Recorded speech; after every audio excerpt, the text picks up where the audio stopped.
Aming Ama, maraming pong salamat sa pagkain binigay mo sa amin sa araw na ito. Ano po?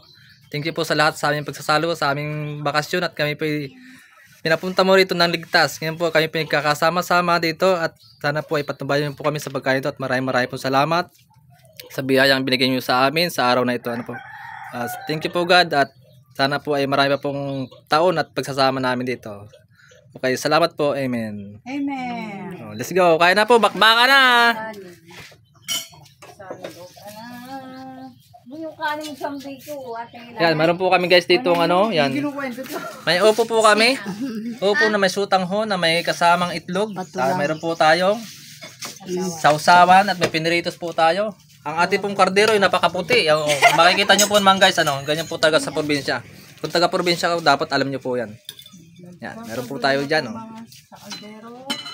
Wala po aking ama, nasa bundok po sila. Sila po isang tulisan. Guys lang, joke lang po kasi may kinukuha po ano. Kaya na. Let's go. Budol fight po. Ito po ay second time na magbubudol fight na naman. Wala po kaming dahon kasi ubos na. Yan, ang aking asawa, yan po nagluto at naghanda ng pagkain namin. Ano, yung pinapakasarap kung magluto ano guys. Meron po kayong palamig ano, yan po yung uling na dinurog. Yun, joke lang po. Ito po yung sagot, gulaman guys.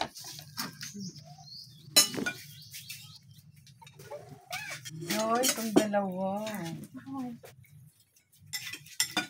Sige. Huwag ka na. Bakit kumuha ka na lang? Natawa eh. Oo. Hoy, hindi ako yan nagluto. Guys, Ito lang niluto. kahit kami mahirap guys, pero masarap po naman pag kami nagsalo-salo at nagsama-sama. Ano.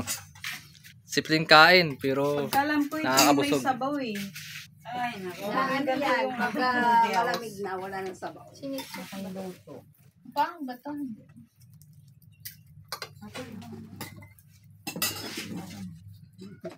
Thank you guys. Thank you for watching. Bye.